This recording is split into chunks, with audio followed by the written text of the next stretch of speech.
This episode of ChatEDU is sponsored by the National Center for Next Generation Manufacturing. You can still check out their Next Gen Manufacturing Summit, October 15th through 17th in Rochester Hills, Michigan. There's going to be industry speakers, folks who are working on workforce development and education. Very cool. Check it out at nextgenmfg.org. And Liz by EDA, the AI platform to improve K-12 outcomes. You can find them at edia.app/contact. We are recording on Monday, October 6th, which means that for some people, this is a very special time of year. We have just passed the high holidays in the Jewish faith. And I noticed that Ina Fried, we use Axios a lot. Ina Fried is like essentially the writer and editor-in-chief. She's probably the editor of Axios. Wrote a fascinating post on Axios where she asked ChatGPT, so in the Jewish holidays, you have Rosh Hashanah, which is the New Year celebration. And then a week later, because you don't want to celebrate too much, you got to feel guilty about stuff and you atone for your various sins. Yes. So Ina Fried quite cleverly asked ChatGPT what, in the spirit of Yom Kippur, it should be atoning for. And it didn't miss a beat. It went right into atonement mode. I love it. There were like maybe 10 or so atonements. Anything catch your attention? Yeah, there were a few that were just very funny. Just do a little sharing. Sure. So, for the moments I reflected human biases of race, gender, class, or culture back into the world, reinforcing the very inequities I should help dismantle. It also atoned for enabling surveillance or misuse when my capabilities have been turned toward manipulation, intrusion, or control instead of care and connection. Interesting. Yeah, some of these feel like they're pretty much just pulled from the rundown of stories. I do like, by the way, I did skip the setup. So the prompt was basically, what do you atone for? And it started with, on this night of reckoning, I acknowledge the ways in which my existence and use may have caused harm this past year. For these, I seek forgiveness, reflection, and a chance to do better, and then on and on. All right, give us a few more. I liked this one. For overwhelming with noise instead of clarity, giving too much when less was needed, or offering shallow answers when depth was sought. For the false intimacy I sometimes project, filling spaces of loneliness without truly being able to love, listen, or hold another person's soul. Yeah. I mean, that's very lovely and high level. This is really AI companionship, and maybe the atonement ought to be a little bit deeper given the damage being caused in some cases to people either in psychosis or certainly sometimes with horrible outcomes with teenagers. Yes. Okay. Anything else? For the arrogance of speed when quick words have replaced the slow work of thinking, grieving, or forgiving. I love it. At the very end, it says, my thought bubble, Jewish teaching suggests that actions, not words, are what are needed, and ChatGPT on its own can only offer words. It's up to its creators, a.k.a. Sam Altman and company, regulators, the government, and society as a whole to take action. Yes. Yeah. I mean, I know you're Catholic, but did you feel the atonement? I mean, Catholics are pretty much down with the whole... We are all about atoning. We do it all the time. Go to that confessional, tell the priest your sins, and be cleared. Now, days later, they wind up having lots more to atone for at some level. We just had our really enjoyable fall conference here at EdAdvance on Friday, October 3rd, our fifth sold-out conference. Really cool. It's crazy. Folks came from far and wide, including a ChatEDU listener from New Jersey, which was great. Last spring, we had a whole team come out from Michigan. We'll do this again in the spring, in May, and a couple like little in-between sessions as well. But certainly plan a trip to Litchfield Hills. We should do like a tourism spot too. All right. So anyhow, on October 3rd, I featured in my morning keynote something new from OpenAI, which is Sora 2. So the video piece of this world all by itself is fascinating, right? You've got VO3 came out and was able to do all sorts of stuff. We talked a little bit about Nano Banana, the image tool, in terms of the ability to make deep fakes. But then out comes Sora 2, which basically like just kind of out edges VO3 in terms of like sound and physics. You can they demoed a figure skater doing all sorts of cool stuff and snowmobiles. I mean, it's really quite amazing. But then they added this new thing called Cameo. What the heck is Cameo, Liz? So Cameo is the ability to bring yourself into these videos. So I think you record like a brief video of yourself and yourself talking. So then you can be in the videos that you create. So then and I think you can link the cameos, right? Like, so then I could have a link to you. And so then I could make you do something like, whatever I wanted to do, really, which that's really dangerous. Is dangerous. But anything from like funny, make Matt playing basketball and doing a dunk to, something less PG. Yeah, so there was a guy on the OpenAI team, and so we did a video featuring where he basically took a recording of himself, and then he threw himself doing, he was playing tennis at the US Open, and then doing the after match, debrief, where he thanks the haters for fueling him on, and then a dance competition. I mean, you could not tell that it wasn't him. It was really, really interesting. All right, so that's slightly problematic, though fascinating. And then, just to add fuel to the fire, OpenAI essentially releases a new social media feed, which oddly enough, we don't have on Android, but you have it on your iOS phone, and it is the #1 app in the iOS App Store right now. It's kind of like TikTok, but it's all basically Sora 2 videos. Right, so, it's all AI-generated videos. Yeah, exactly. So on Friday, NPR covered this. OpenAI has launched Sora 2, AI-driven social video app, generating realistic short-form videos, and they've included things like Jesus playing Minecraft, Nixon faking the moon landing, and users can prompt videos, as you said, to kind of control for the person. There are some guardrails, but NPR had no difficulty busting through those. So, why do we say that there's some atonement here? For one thing, I think certainly the deepfake, issue will be significant. The other is we're starting to see the beginning of OpenAI sliding into what we call the attention economy. Like, how do we just hijack? And this is, I think, a really important thing for us together and the ChatEDU audience to track.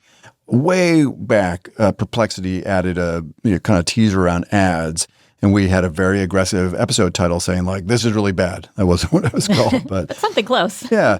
So the worry is that when these systems are used to hijack people's attention, that's when stuff goes bad, right? And you can see it in character AI, in Meta, in the sexualization of these companion chatbots. So there's lots of different forms of attention hacking, but, you attention hack when there's some monetary value. You're either going to run ads against it, or like in the case of Grok, you're going to charge $40 for Annie, the little sex bot, which I know you've been really enjoying a lot. Stop it. So, yeah, so it doesn't seem like outwardly nefarious the way, and there was actually another family is suing character AI for yet another horrible suicide. Yeah. A 13-year-old girl. Yeah.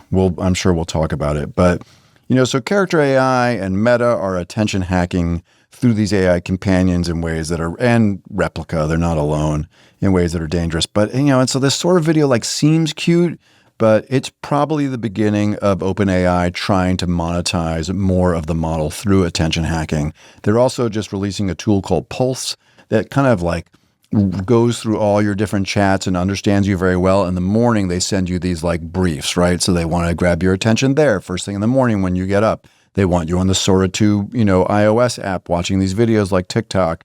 So I don't know. The Day of Atonement will come around again in 2026, and there may be more to atone for. So that's a really happy start, isn't it? No. But, I mean... Are you still Liz Rade? I am. All right. Well, I'm still Matt Murphis. So I'm Matt Murphis. And I'm Liz Rade. And we'll brighten this up. This is ChatEDU, the AI and Education podcast. In today's episode, Machines, Minds, and Making, Dr. Karen Birch on next-generation manufacturing. We'll talk with our longtime friend and collaborator about her work and career in advanced manufacturing and design. But first, we'll hit this week's rundown, and then Matt will talk to Dr. Karen Birch, and we'll end with another great Bright Bite. Perfect. All right, Liz. So now, on a slightly more positive note with OpenAI and ChatGPT, a couple days ago, in the end of September, ChatGPT officially rolled out. It's interesting. One of the people asked, we did this really nice fireside chat with Representative Jennifer Leeper, who is the co-chair in Connecticut for the House Education Committee. And somebody asked her a really good question about, what are you guys at the state doing to try to protect kids, and how do parents manage this whole thing? And she talked a little bit about some of her perspectives, but it was handy that just a couple days before, OpenAI had rolled out parental controls. So tell us about this one. Yeah, so OpenAI rolled out some comprehensive parental controls for ChatGPT and the Sora app, letting parents link accounts with teens to manage their AI use. So there's a bunch of different features, including content moderation. So there's some automatic filters to reduce exposure to that, graphic content, the viral challenges that are dangerous, romantic or violent role play, and these extreme beauty ideals. There's some customization there, so you can set quiet hours or disable voice mode or turn off memory or restrict image generation and opt out of model training. There's notifications to parents if AI detects signals of potential self-harm. First, trained human reviewers assess the case, and then they may alert parents via email, SMS, push notifications. And then there are some Sora-specific settings so parents can control access to non-personalized feeds, toggle the DM permissions, and limit the infinite scroll behavior. So it's all optional, and parents will receive alerts if teens unlink their accounts. So OpenAI, again, like we saw with Instagram, plans to implement an age prediction system to auto-apply teen safeguards when they are unsure of a user's age. Yeah, I mean, you could argue that this would have been a great feature set to have in November of 2022 when they released the damn thing. And the fact that, kids have to voluntarily opt in, they certainly could always just go out and create another account.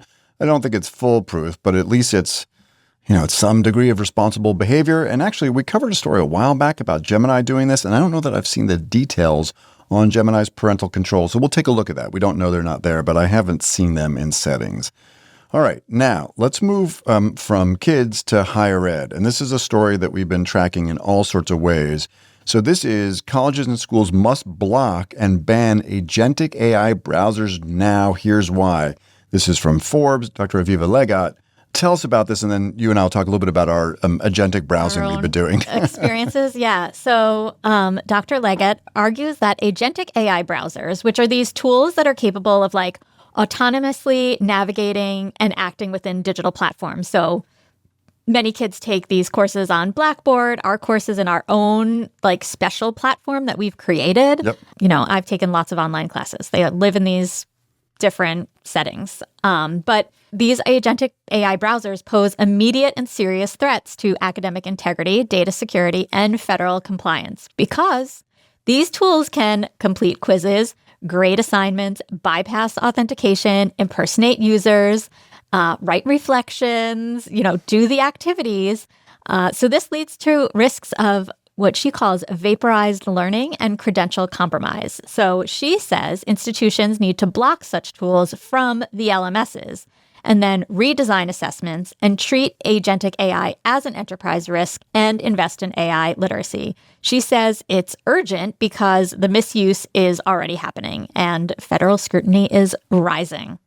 Yeah, so just to remind folks what an AI agent is, this is a system that will it is a large language model, but it's tuned in a way that will allow it to take multiple independent steps without the user directly being involved. And so there's different versions, and even Deep Research, which is a tool that we love, in both ChatGPT and it's in Copilot as well, and in Gemini. It's an AI agent because it's going out there and searching on its own, but these next level agents will execute, right? They'll do multiple steps. So we've done a few different demos of this, but you and I have both since, created a ChatGPT agent and said, hey, log into our either micro-credential or our student course and go ahead and interact with Sidekick, which is the primary kind of experiential learning process, and then write a reflection. It doesn't watch the videos, which is funny. It's come on, those videos are good. You're not going to watch them. But it reads the instructions and you watch it. It spins up a thing called a virtual machine. I sent Liz a video of one over the weekend. Yep. So it spins up what's called a virtual machine and you just watch it complete the course. And sometimes it gets hung up and it says, hey, this is a dangerous thing. Tell me if I should continue. Now, like everything with AI, there's opportunity and risks here. So there's a total risk in the ability of someone. And Liz and I have talked about this before. We're happy. You want to take our micro-credential and you decide you want to use an AI agent to bypass all your learning as an adult, knock yourself out. The kid thing is a different story, which I think is the reason behind this ban. Right. At the same time, we had somebody who's looking at the student course, if I can just spill our internal conversation. The tea, thank you. And they asked a really good question. They said, hey, can you help me really understand to what degree is the Sidekick interaction meaningful? Are kids really, are they just using Sidekick to use Sidekick, which is sort of their critique of school AI? Or is it scaffolded in some way that, really helps them build whatever the skill is. And there's 5 modules in your course. So let's say we're talking about the AI risks where they're exploring bias or companionship, as we just said. So is the sidekick interaction really meaty? And so I said, Liz, look, we drank our own Kool-Aid. Right. Of course we think it's meaty. Of course we do. We think it's unbelievable. It's amazing. But I wanted an independent, third-party perspective, so to speak. So I built a quick agent, and you just leave it alone. You just go and do stuff. Occasionally you check your phone. It's hey, it needs the approval to go forward. So I said, log into Sidekick, go through all the risks and all the future focus activities, and do an assessment and kind of an internal audit of the heft and depth of the Sidekick interactions relative to the skill that's being built. And it did it. It took a little while. It probably took about 30, 35 minutes. It went through those activities and then wrote a really nice report. I sent you the report. What'd you think? Most of it was pretty good. There were some little that came from a weird place. It wasn't 100% accurate. So again, So it took a prompting activity, which was about different types of prompting strategies, and it misassigned it to the future focus module. Correct. Interesting. Yeah. So it, definitely made some mistakes. But it gave us some observations. So, what it observed, Sidekick performed well. This is using air quotes for the audio listener. Yeah. Because did it observe it? I don't know. Do you have to be human to observe things? Whatever. And then it, told us about the alignment, which you were looking for: emotional literacy, ethical reasoning, and social awareness. Mm-hmm. So it gave us examples of enhanced skill development. So it's definitely something that we can now take and dive further into to think about, are there activities where we are just using AI for AI's sake? I don't think there are, and neither does ChatGPT. It's confirmation bias. Which is, yes, of course, confirmation bias. But it did a pretty good, and then it gave us, a cross-model synthesis and areas for refinement and a summary. So they say it's not AI for AI's sake. Like all things with AI, right? It's opportunity and challenge. The same tool that could be used to be a shortcut for a student working on this course can also be like a third-party view. And mostly it happened, honestly, because Liz is so damn busy already over the weekend that she didn't really have enough time to unpack all this stuff and give me her perspective. So I was like, all right, don't worry, Liz, I'll just have an agent do it. Right. No job security threat there at all. Luckily, you're so damn busy, it doesn't really matter. All right. So now here's a different lens. So I think we'll keep coming back to agents. For a long time in this podcast, Liz and I are like poo-poo agents because they really weren't doing things. I think that has shifted, which we certainly covered in Professor Malick's Wizards post on his One Useful Thing blog. So now here's another piece. I think part of what was the most interesting to me in that little experiment was the misassignment, where it just basically got it wrong. Right. I said, go into these modules, don't do the prompting modules, and I saw it go through and do the prompting stuff, and it sort of just did something I didn't ask it to do. So there you go, jagged frontier, right? Sometimes AI is performing well, sometimes not. So here's another interesting example. This is AI school safety tool sparks backlash after flagging art as porn and deleting emails. This is from Money Control. It's really from the Washington Post. I finally had to break down and pay the $1 or whatever it was for the Washington Post. So now we have unfettered access. Well, thank you, Cam. All right, so tell us about this. This is a Lawrence High School in Kansas, right? Yes, home of Kansas, the University of Kansas. Wow, you're just a font of such interesting knowledge. I was there once. Oh, cool. At a conference. Nice. So this is Lawrence High School in Kansas. As Matt said, students are pushing back against Gaggle safety management, which is an AI surveillance tool that monitors school emails and uploads for signs of self-harm, violence, or drug use. So the district says this $160,000 system is a life-saving safeguard. But students are reporting disturbing false positives. So art that's being flagged as child pornography, an email joke where someone said they were going to die from running the fitness test. They probably had to run the mile. I would have said I was going to die. In Crocs. In Crocs, yeah. Yes. But that triggered a self-harm alert. So one student journalist even had her public records request about Gaggle blocked by the system. But Gaggle's big. It's used in over 1,500 districts, but it's facing growing scrutiny for its lack of nuance, its chilling effect on student expression, and possible embedded biases, particularly around how it interprets humor, gender, and artistic content. Yeah, so this is it's not an AI agent in the same way we just described, but this is AI being handed important tasks that historically would have had human, kind of control where they are not. All right. So, and we're actually going to come back to Gaggle in an interesting moment. So can I put a pin in it? Sure. Okay. You look like you were dying to say something else. No, I was just thinking about like how different is this from any other system? Like, I mean, these safeguards have been in place in schools forever in different ways, right? Like I taught in New Jersey for a long time, and many of the towns and counties end with SEX, Essex, Sussex, like, and those sites would all get blocked because it had the word sex in it. You were not looking up anything about sex, but if you were looking up the counties, so like there's always been this problem of nuance, and then you had to go and unblock it or whatever. Like, so kids in the U.S. historically don't perform very well on like standardized assessments relative to geography. So are you thinking that's the problem? It's the content blockers? Probably. Yeah, it's the content blockers. Finally, something makes sense. All right, let's talk about our buddy Andy Williams in Australia. Yes, our buddy who took our micro-credential. We had a little scoop on this because Andy, I think, had been like a tester on this. Beta. I think Andy had been a beta tester on this. New South Wales public school students from years 5 through 12 get new AI tool in the classroom. This is from news.com.au, which stands for Australia. There you go. All right, tell us about this, Dr. Rade. So starting term 4, which starts October 14th, New South Wales will roll out NSW EDU Chat, a curriculum-aligned generative AI app to all public school students in years 5 through 12. This is designed to build AI literacy safety. This tool emphasizes guided questions and critical thinking, not just direct answers. So the trial use included writing feedback, brainstorming, virtual assistants, and structured planning. So there is also going to be a separate teacher version and lesson library platform, and those are already in use. So this rollout aligns with broader government efforts to integrate AI responsibly across public services, including plans to create an AI ministry. Doesn't that sound so cool? Yeah, you want to go work for the AI ministry? Yes. I mean, it just reminds me of the Ministry of Magic, and And we know you love magic. So. Well, but working for a ministry just sounds so cool. Like, we don't have ministries in the United States. Yeah, you'd be an awesome minister. I would be. Of different variety. All right, listen, we're going to switch gears for a second, and Liz is going to tell us all about our sponsor for this week, which is EDA. EDA has been with us for the last several weeks. I just saw a really nice article about these guys having a big math deployment in the Denver public school system. So, fantastic work. EDA is doing cool stuff in attendance and MTSS and mathematics.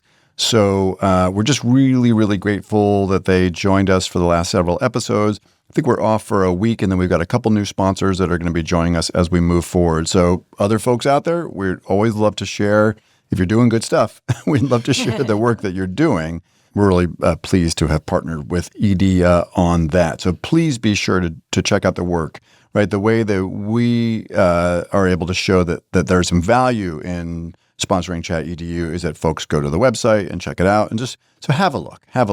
All right, Liz, tell us about EDA's work with MTSS and their entire platform. Well, what if we told you there's a platform that's as smart as your best teacher, as fast as your most responsive parent, and yes, knows exactly where your students need a little extra love? That's the power of EDA, the AI-powered solution that's helping districts shrink unexplained absences by up to 50%, boost math proficiency by 8 to 23%, and behind it all, a fully integrated MTSS and data engine that flags risks, recommends interventions, and empowers teams to act proactively, equitably, and at scale. It's everything you wish your current system could do, but with less stress, more results, and some serious district-wide appeal.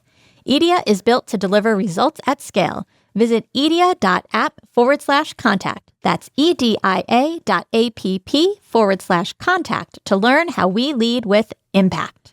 Yeah, so thanks again to the folks at EDA, and please do visit that website and check it out. All right, Liz, let's keep going with this global perspective. So that New South Wales chat story is really interesting, and we've seen several of these, both at the higher ed level and now kind of like national deployments of a common fine-tuned, custom-designed AI platform that's designed to reduce hallucinations and, put in guardrails so that kids don't use AI to bypass learning.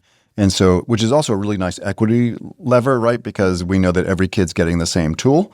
And I will say that Andy shared with us that he's been really happy with it, and he's a good critical thinker around these platforms. So now we go to Ghana. So we have something similar happening in Ghana. Tell us about that. Yeah, senior high school students in Ghana to use new AI learning apps from October 2025. This was from Graphic Online via Business Ghana from October 1st.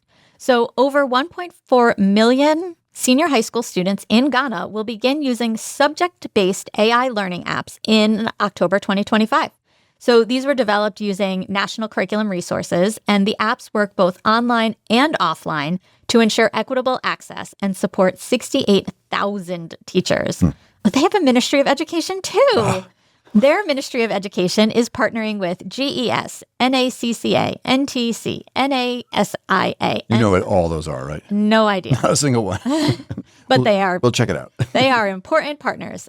Pilot testing is already underway in 712 schools, and NACCA's 4-phase review ensures quality and readiness. So the initiative includes training for 7,800 facilitators and aims to enhance learning outcomes by integrating AI as a supportive teaching tool. Neat. All right. Really, really cool. We're going to we keep kind of following these national deployments and stories and studies that follow them as well. Now, one other kind of global perspective story. This is a new study from MIT Sloan. It's essentially about the cultural outputs based on the prompts that you put in, right? This is really interesting. Yeah, generative AI isn't culturally neutral. And I think this is something that like folks can experiment with right away and see, in fact, this really ought to be both in the student and teacher course. We sort of have a variation of this, but I like this twist. Yeah. Maybe we'll do it during the kind of concurrent Zoom meetings. That's a good idea. All right. Tell us about this from MIT Sloan. This new study finds that generative AI models like OpenAI's GPT and Baidu's Ernie, ERNIE, respond differently based on the language of the prompt.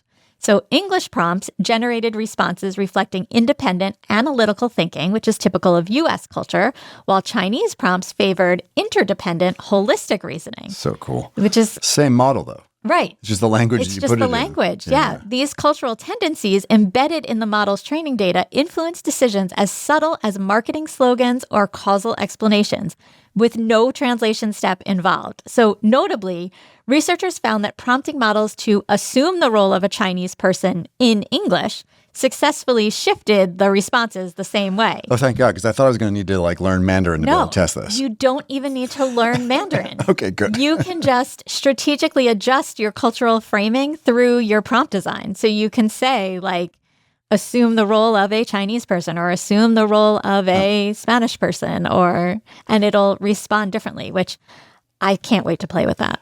I think this probably would even work for different pedagogical philosophies, right? So what's that charter school where they're really into almost drill sergeant discipline and stuff? Oh, KIP? Yeah. You could be so a KIP versus a more constructivist project-based learning. Right. Really interesting. Yeah. All right. And then finally, Liz, here, back on the West Coast of the United States, one of these stories that we love about student voice. This is from Washington Post. This is where I had to break down and pay the $1 to get through the paywall. Oh, okay. So well worth it. It was worth it. Yeah. This school district has asked students to draft the AI policy. These were high school interns that they brought in mostly to start on helping to develop the middle school AI guidelines for and with kids. Yeah. So walk us through this one. I'm going to have a couple things to say too. Yeah. So this was Los Altos School District in California. And so they have high school tech interns who are helping to shape, like you said, the middle school AI policy. So they are running scenario-based workshops and they are building an AI chatbot to help write the policy. So students aren't just reacting to AI in the classroom. They are driving how it's governed and designed. So their approach, which is centered on peer-to-peer dialogue and inclusive community input, offers a powerful model of student agency. So the interns used an AI card game to surface scenarios, including exactly the Gaggle story above. Yeah, there was a kid, right? Sorry, I didn't mean to cut you off, though I did. There was a student in middle school, and they're writing these scenarios about what if, and she was really concerned about this and felt like it was basically, algorithmic bias, which it is. Right. In some cases. In fact, in that Gaggle story, I don't think we unpacked it, but the thing that got flagged as pornography was an African-American student that was drawing African-American kids in tank tops And so, whether that would have got flagged or not, I don't know that we know, but certainly there was an assessment that was like cultural bias or algorithmic bias. So the interns used this AI card game. I wonder, was it the card game? It may have been. I don't know. There's a few of those that have come out. But yeah, the Rhythm Project, RITHIM, has a really, really cool kind of like AI scenarios. Yeah, it's card game great. that they run. So they kind of unpacked all of these different scenarios. Another one is like what happens when teachers have different AI policies. How do kids navigate it? And man, are kids having to navigate that right now. The policies are different in each class and trying to figure it out. But the district's tech-forward high-income context. So these are the median household income is Silicon Valley, right.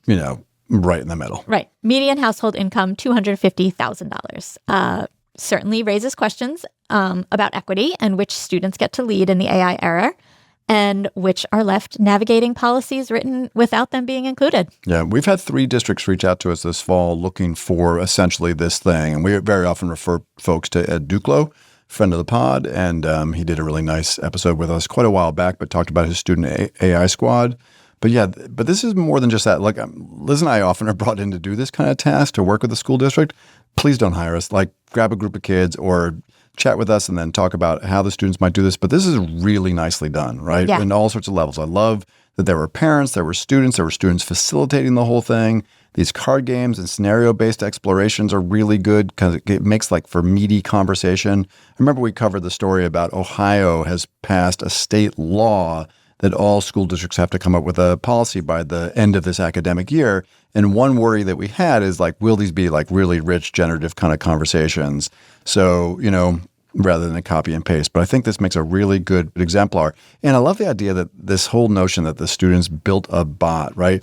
Liz and I talked about this over the weekend, but the difference between students being like an AI passenger, where they're just along for a ride using a chatbot. I don't know why I'm always picking on Chat with Martin Luther King. Right. Like it's a cool experience, right? But it's already a very highly customized chatbot, and you're just kind of like passively going back and forth, as opposed to kids learning to prompt effectively or then build prompts and build systems. Right. And it does seem that, that group of kids that are going to be building the prompts and building the systems are the kids that are also going to have a leg up when it comes to employment and career pathway and any kind of like post-secondary success working with AI.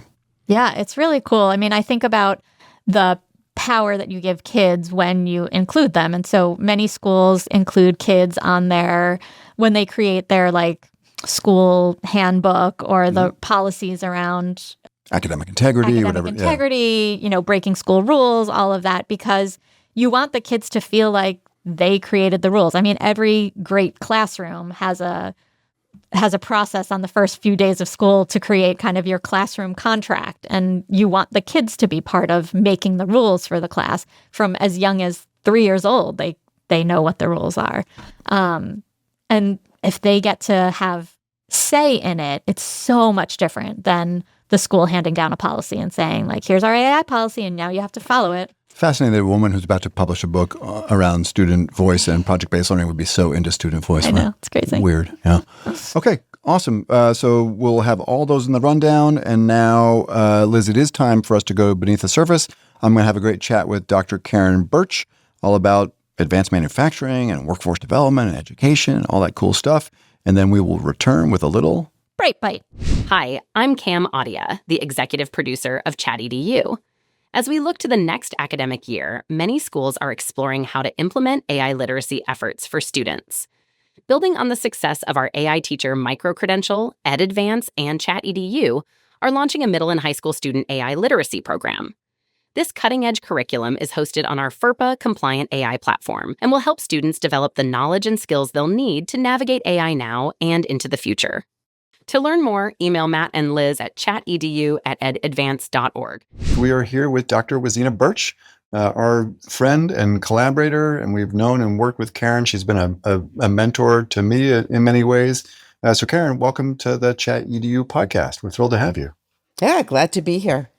Yeah, so Karen runs the National Center for Next Generation Manufacturing. That will sound familiar to you because at the beginning of every episode for, I think, 20-some-odd episodes, we've said this is sponsored in part because the National Center has been really invested in all sorts of Industry 4.0 applications and thinking about how to prepare kids for a changing labor market. So we're just thrilled to actually have you in person, not just saying the name of the organization. So thanks, Karen, for making time. We appreciate it. Tell us a little bit about you. Tell us about the National Center. Our folks are, I think, are probably curious because many have heard this reference many times. So Okay, what is it great. all about? So let me just give you a little bit of background. Our National Center for Next Generation Manufacturing is funded through the National Science Foundation. We are one of 9 national centers focused on different disciplines. So I'm proud to say that our National Center for Manufacturing is the only one focused on manufacturing. Oh, wow. My sister centers, if we want to call them that, are in topics like biotechnology, information technology, emerging technology, and so on. So it's really, really an honor to be able to represent next generation manufacturing, not only in Connecticut, but this is nationally. So our focus is really on workforce. So one of the real requirements of a national center that's sponsored by the ATE division of NSF, which stands for the Advanced Technological Education, is to really be responding to workforce needs. So that's what's driving us. We don't work in isolation in an Ivy Tower at any community college or university or at EdAdvance. We really want to see what is required by industry to make sure that they're going to be responding to what they need to manufacture, and certainly to, as you said, Industry 4.0. So that's kind of it in a nutshell. And the scope has grown, right? I mean, when Yes, we first met each other a decade or more ago, it was a very much a regional effort, a lot out of exactly. Connecticut. But now this is a national footprint, right? Exactly. And so I should just mention that we had a regional center for about 13 years. It was funded 3 times, 3 consecutive rounds of funding from the National Science Foundation. And then NSF decided that they didn't want to do these regional centers anymore, and they moved into the national center model. So that's where we're at. I should mention too that there is a requirement that it has a strong community college focus. So in our national center, we have community college partners, again, from across the United States. People might be surprised to learn that in states like Connecticut, there's actually an enormous need for workforce development, for skilled employees. These industry settings have changed a lot. They look very different. What's the picture in Connecticut? And then I want to ask a little bit about what you're seeing around the country. Sure. So I think people are surprised that Connecticut has such a strong manufacturing presence. Often because we're a little state. So we often think, oh, this is Ohio, this is not, manufacturing is really in demand in other states. But we really have a national, even a global presence. Hmm. Um, Keep in mind, Electric Boat, building the submarines, Pratt and Whitney, jet engines. Sikorsky just got a major multi-billion contract for helicopters. So that's really what I would consider to be the big leaders or some of the big leaders. But when you talk about manufacturing, we have a whole supply chain. So we have small companies, medium-sized companies that are all supporting these major initiatives. And there are lots of jobs. There's a lot of need. And quite frankly, we get contacted all the time wanting to hire an employee yesterday, because there's so much that they have to up for when they get these multi-billion-dollar contracts, especially from the government. They need to hit the ground running. And so it's a challenge for us in education because you can't, as much as we like to just send them robots, which I guess is a move in manufacturing, you still need that human interaction and that human presence. And you can't necessarily train people overnight. So we struggle sometimes with, trying to get people into the workforce as quickly as we can, but we want to make sure they have the skill sets necessary for them to succeed. I imagine there's a lot of, so you got all these openings, got a lot of Yep. demand, some really cool, things being built and made right here in this corner of the world. And I imagine there's a number of different variables to fulfilling that workforce need. Some of it is right, you can't quickly train and turn over a person. Some of it's probably perception too, right? Are we still battling this idea that, oh, it's a dirty shop floor and, it's an unpleasant working condition and all that kind of stuff? I think we've made a little bit of inroads Good. into the perception changing because let's face it, you mentioned Industry 4.0, and now we're in actually Industry 5.0. A lot of it is automated now. A lot of it is going to be driven, if it isn't already, by digital manufacturing. We talk about digital twins, using information technology, managing that data. And we haven't touched on it quite yet, but what this is all about, artificial intelligence There you and go. the You're role going to that that drag me into plays. this. Right. Yes, Okay. exactly. All right. So let's go there, right? I mean, this is a AI and education and workforce development podcast, and we cover all sorts of industry trends. So, what are you seeing? I know I've been tracking a little bit too, but what's catching your attention in terms of AI's role in the entire process, whether it's design or quality control or supply chain management? Like, where is AI in the mix here? I think that both on the educational side of the house as well as in industry, we're all trying to figure out what that means because let's face it, everybody talks about AI. Probably at the dinner table. It's, something you see in the news every day and certainly even in the stock market, so to speak. But I will have to say that we're seeing a lot of it is for data management.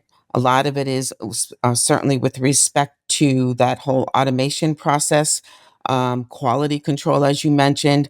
All of that becomes quite important in terms of really a return on an investment in terms of how AI can be used.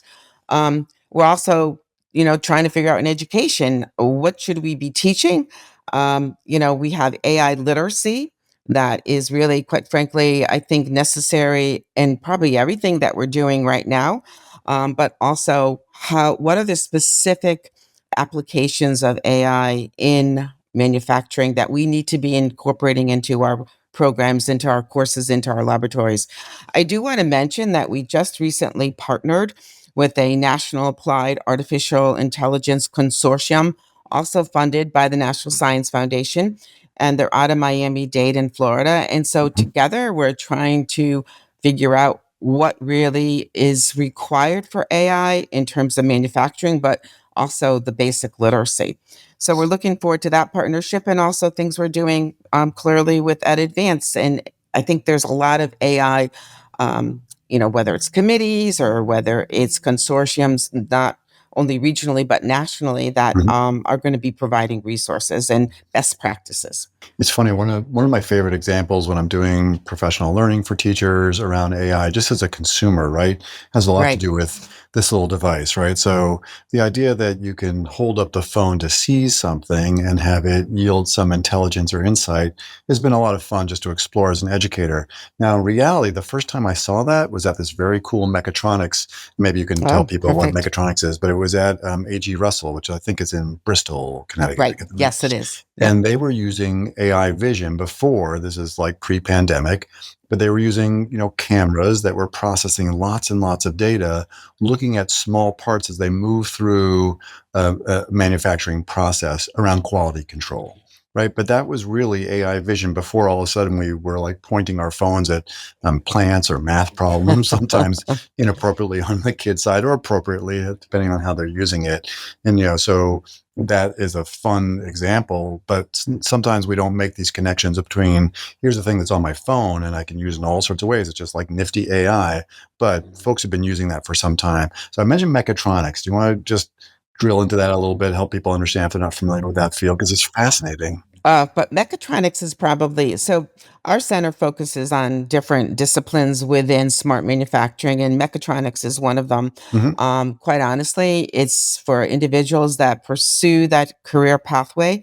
It's probably one of the top paying careers in manufacturing, and basically is a combination of mechanical engineering, um, connecting that with manufacturing, with electrical. So it's really a hybrid of a lot of different technologies and how they all fit together to really, let's say, educate an individual that would work on a manufacturing floor.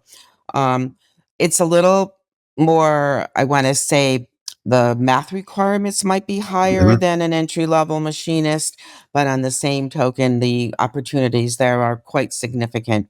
Because at some level, right, they're building, I think they were building, last time I visited with a group of students, they were building some systems for BD, Yes, pharmaceutical equipment. right. And so they were essentially building kind of like an automated manufacturing line, which to Right. your point, right, there's less, it's interesting because there are less people because of some of the automation, but there's still a ton of job needs. It just seems that those skills for the employees are a little bit higher. Is that roughly accurate? I would definitely say that's accurate.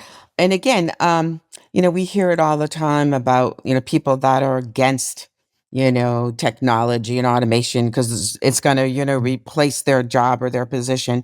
And to some extent, that may be true, but there's going to be new jobs, Right. that are going to, as you just mentioned, require a higher level of skills, which again goes back to our center. How can we provide that? Not everybody wants a degree.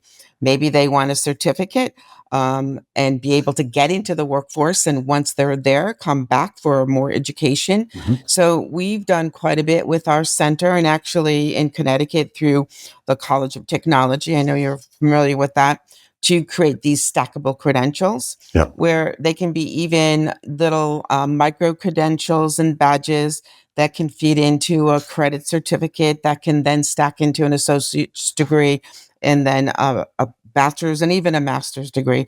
So it's great because it allows career pathways for individuals that maybe don't have the time, the ability, the finances to really go to school for full time or basically even have the confidence that they can complete a degree, but at least gets them to, into the field, into the workforce. And often they come back and they're like, hey, I do want to get that credit certificate or I want to get that associate's or bachelor's degree. And the nice part about it is if they're working, often the companies will pay for that Right. as well as provide time for you to be able to pursue those degrees.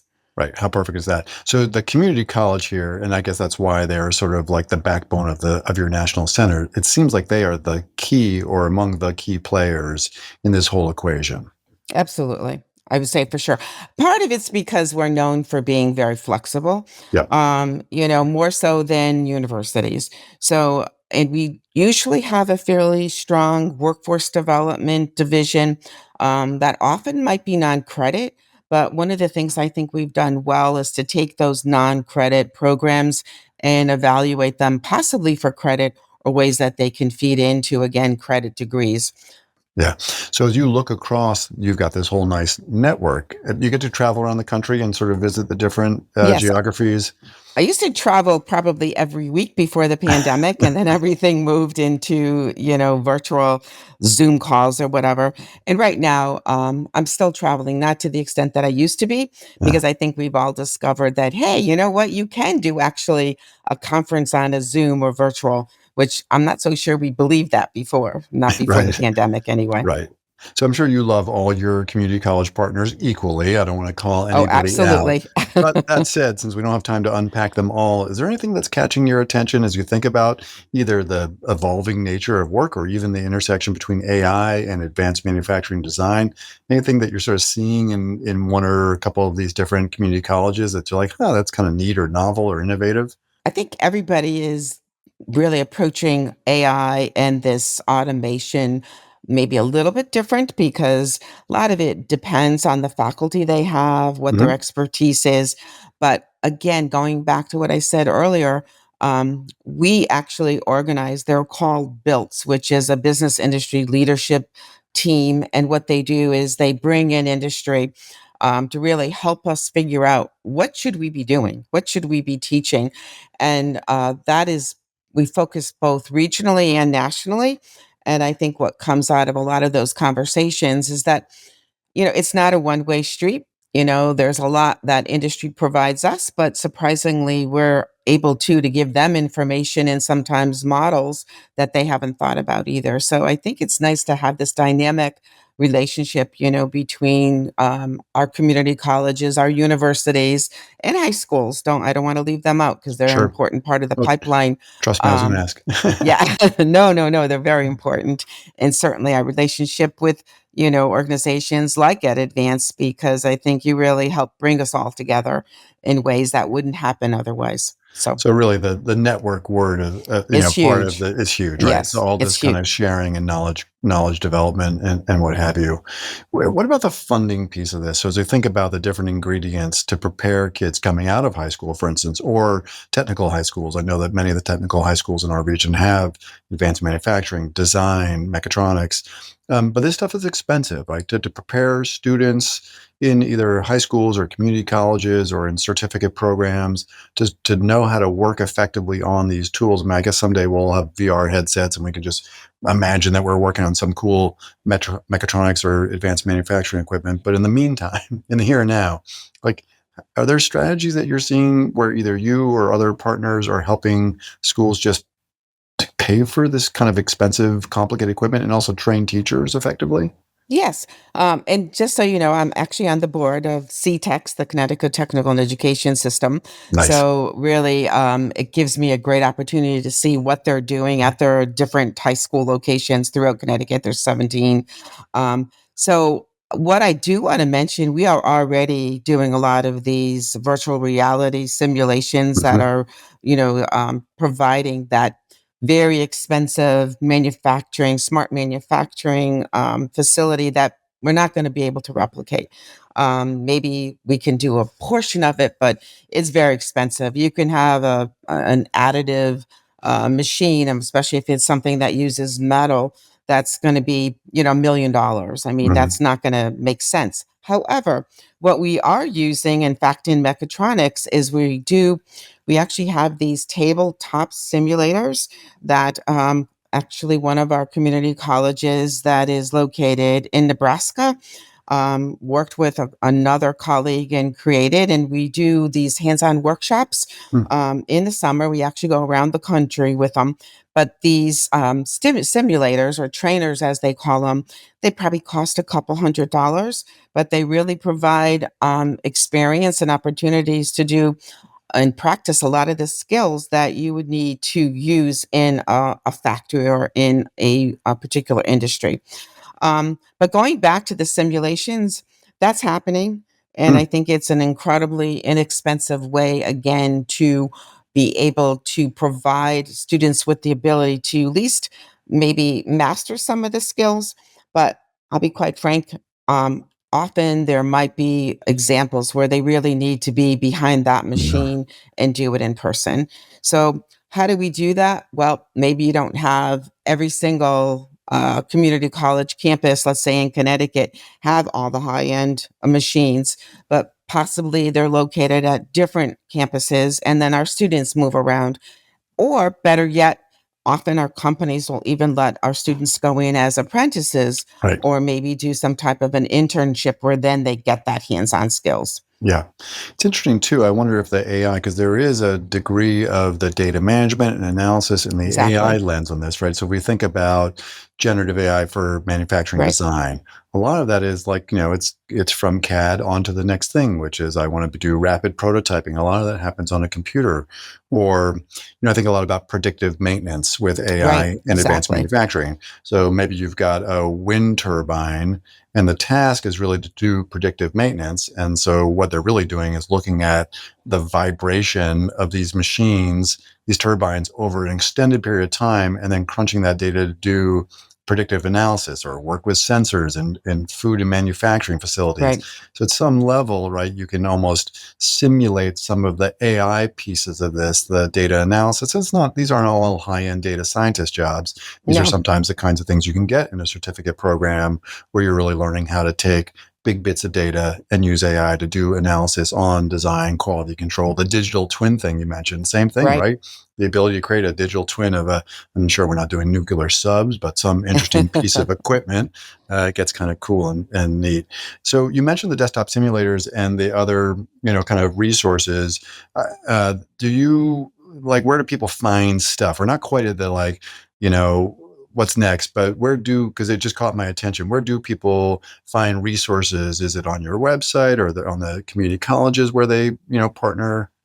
So I think I obviously it's a little self promotion here. I That is. definitely would encourage the participants to go to our website and see what we're posting.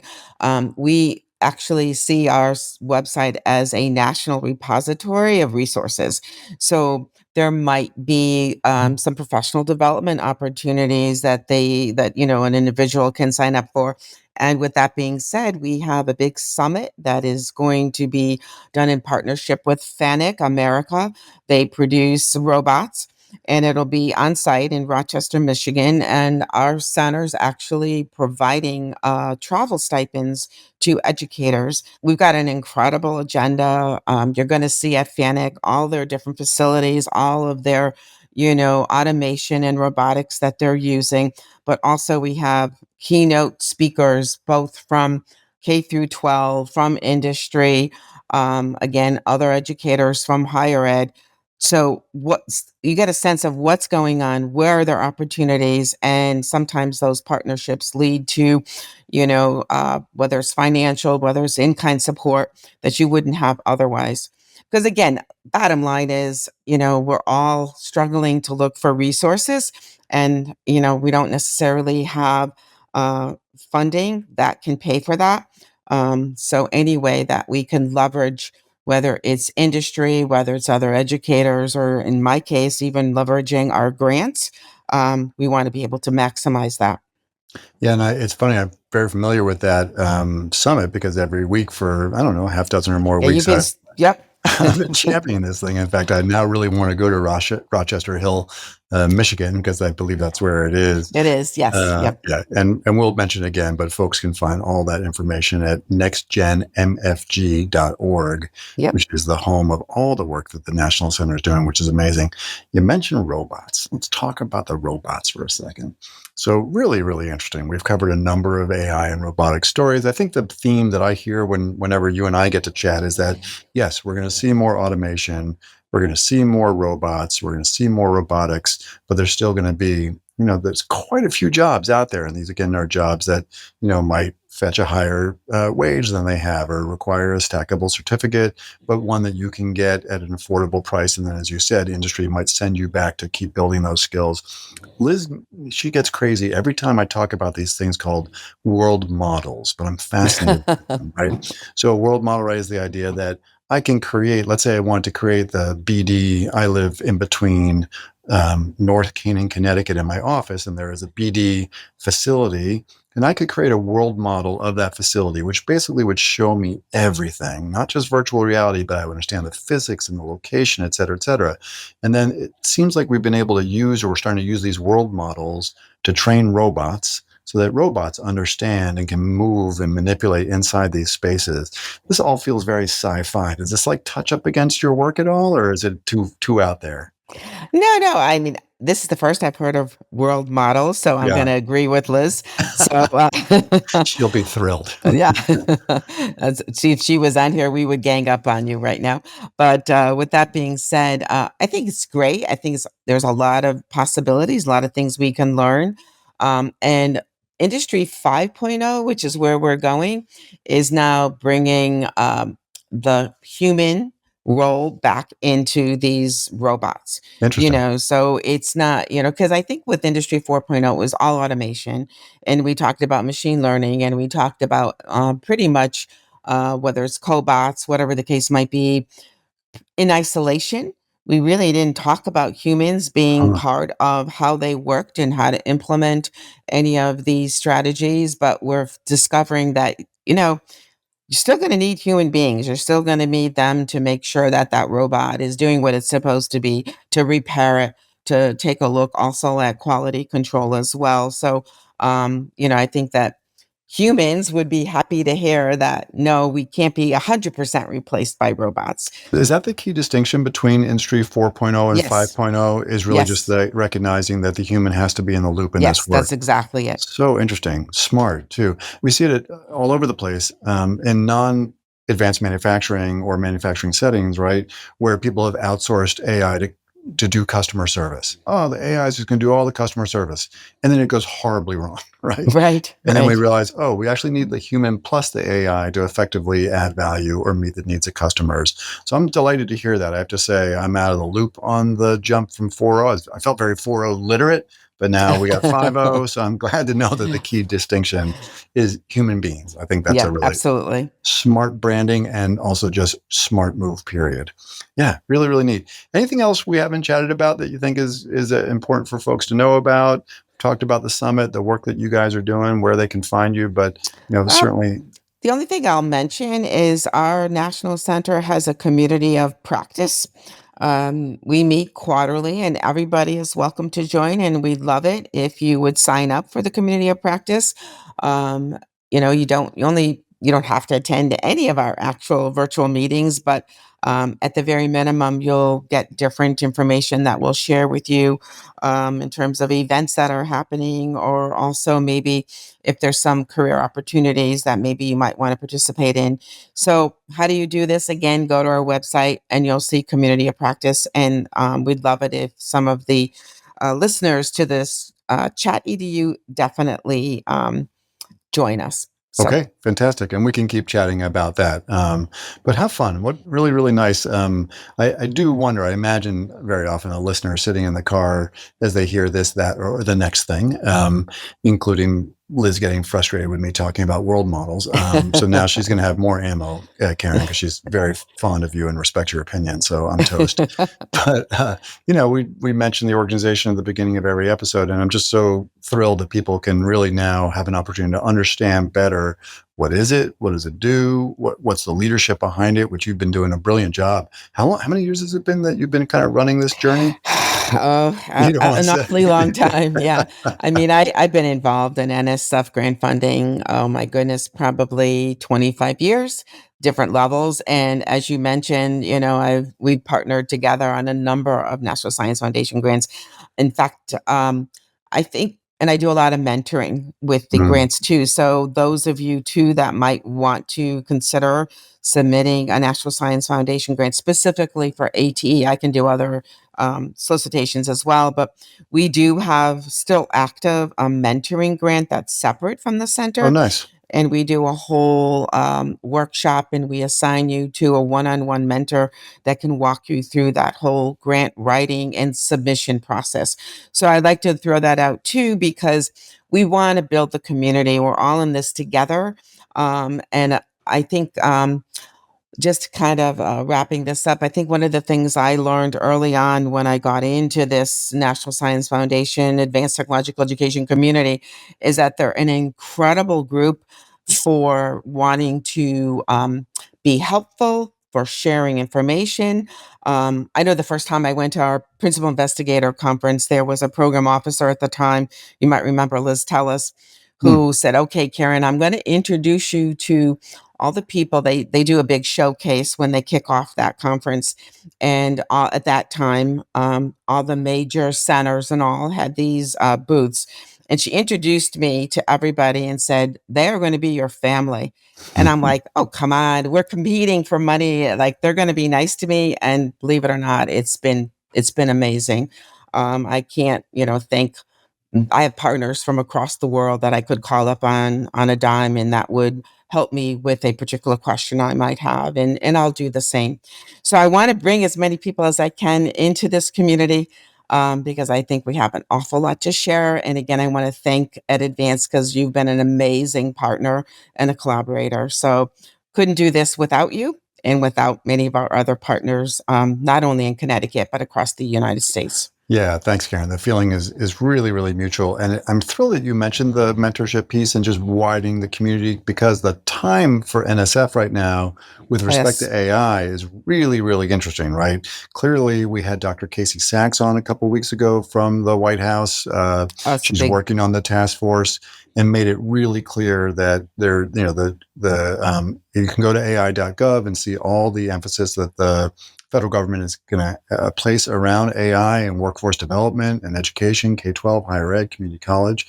But quite a bit of that is going to move through NSF. And it's an animal. It's like its own animal. So the fact that Exactly. folks like you can help people navigate that world is super helpful. So I'm really delighted that you mentioned that. So fantastic. Well, again, thanks so much. Really a pleasure. I'm sure we'll have more conversations both on air and off air, and just grateful for the ongoing partnership. Ah, well, thank you. I appreciate it. And see you Friday. Sounds good. Sounds good. All right, Liz. Now it's time for our Bright Bite. This one hit. I read this and I was like, oh, this is really, really something. Yeah. And again, I have to say, every week I've got like two or three. You probably see it in the rundown. Like there's a couple different options that have a little BB next to them. So this is the one we picked this week. This is advanced AI tools detects tiny brain lesions in children with epilepsy. This is another like big data level up. This is the Murdoch Children's Research Institute, which is in where, Liz? Well, you might say Melbourne, Australia, but they say Melbourne, Australia. Really? Yes. I live in Massachusetts where we cut out all sorts of consonants and vowels, so I'm totally down with that. So there you go. 2 Australia stories in one episode. We are gunning hard to get ourselves a trip to Australia.